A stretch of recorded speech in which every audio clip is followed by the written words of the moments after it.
Hello, it's Polish Pol VR, welcome to the channel. I hope you all alright and having a good day. We are here to do Quest Week, my weekly show in which we looking at all the new games that we going to play, but also we're gonna wrap up the past week and talk about all the new releases and biggest news stories and some release dates, so let's just get started. And right away we're gonna start from the Flow Weaver, our only confirmed release for this week.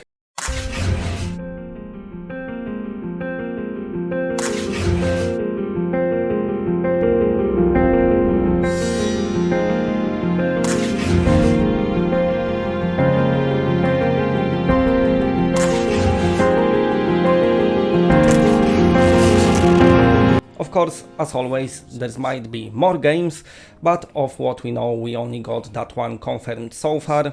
Flow Weaver gonna come out on 11th of March, and this is a multi-dimensional escape room game.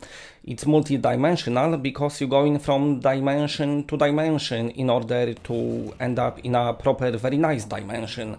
Apart from doing the escape room stuff, you're gonna learn new spells, so solve some puzzles.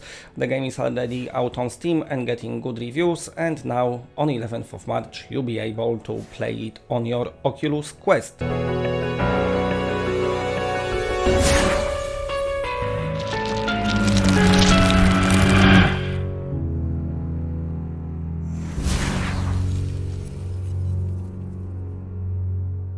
Okay, so that's our only known release. Now let's wrap up the past week and talk about all the new games announcements. We've had tons of them. First of all, let's start from the Beat Blaster coming from Ivanovich Games. You can download the demo now and sideload it via SideQuest, but the game very soon will be coming out on Quest via AppLab. Now how soon, I don't know, it might be as soon as this week, they didn't announce yet. It's gonna be about 30 levels.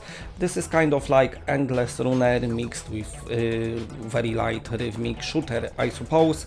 A nice, cool, entertaining title. Another new announcement we've had last week was Hubris VR. Now this one looks very good. Let's hope those terraformers don't wake up before I finish the job, so I can pick you all up. Assuming you find Agent Sienna, and she's still alive. It's called Hubris VR Part 1, so indicates that it might be an episodic adventure. But anyway, in this game you're going to Twin Planet system to find some sort of agent.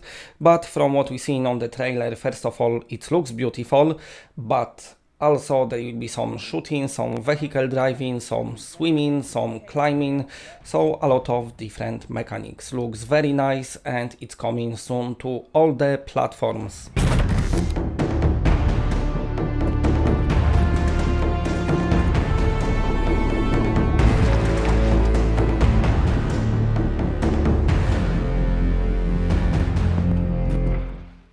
Okay, and another announcement we've had past week was Song in the Smoke, coming from 17-bit games. Now this is a survival adventure game, very strong emphasis on the survival element. The game seems to want to kill you on every corner.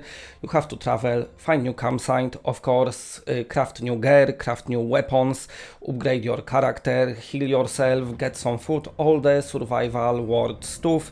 And apart from that, you're gonna have to fight some beast roaming this very mysterious land. The game was quite a big announcement and very well received by the VR community. Looks like it's coming to all the platforms and it looks like it's gonna be a very interesting game.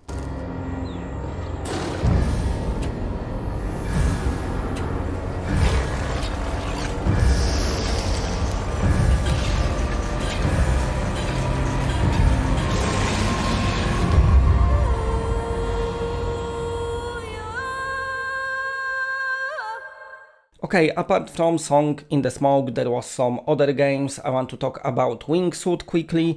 Coming from a solo developer, he showed it off on the Oculus Quest subreddit, and this is the fairest comparison I can get is compare this game to Hubris VR, but this one goes for this more realistic art style, not much known yet, but very good effort from a one-person team, very good. Okay, and another new game announcement coming from Sony's Pictures and XR game, and this is Zombieland Headshot Fever.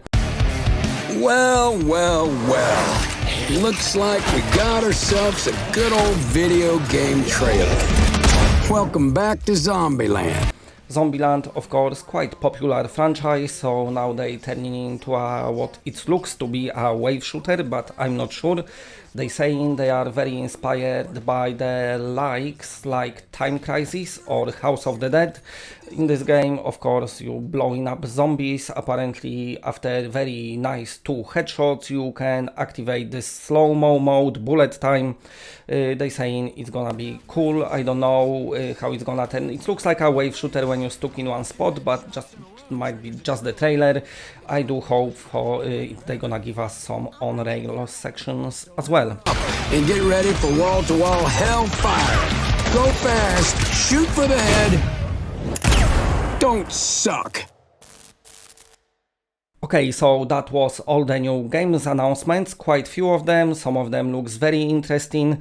Now let's move on to another part of this video, which is the release dates, and the developers of Wraith, the Oblivion Afterlife, said that their game will be coming out to Quest and Quest 2 on 22nd of April, which is just next month.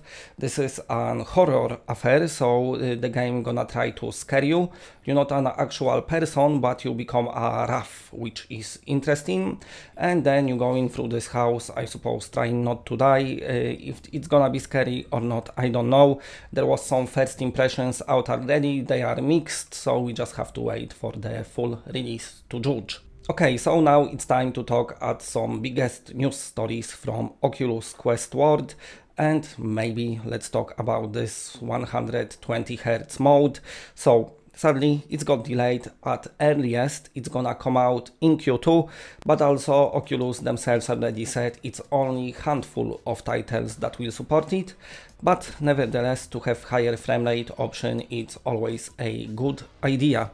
Okay, and next story, quite a big story. Basically what Facebook said is they won't allow any apps that make you stream your content from anything other than your own PC. So you might think the application like Shadow PC and also upcoming Plutosphere might be impacted, but do not worry because they still will work just fine. But you're gonna sideload them via SideQuest, so you cannot use AppLab, or it won't be available on the official Oculus Quest store, but via SideQuest it still will work. So Plutosphere is supposed to come out soon.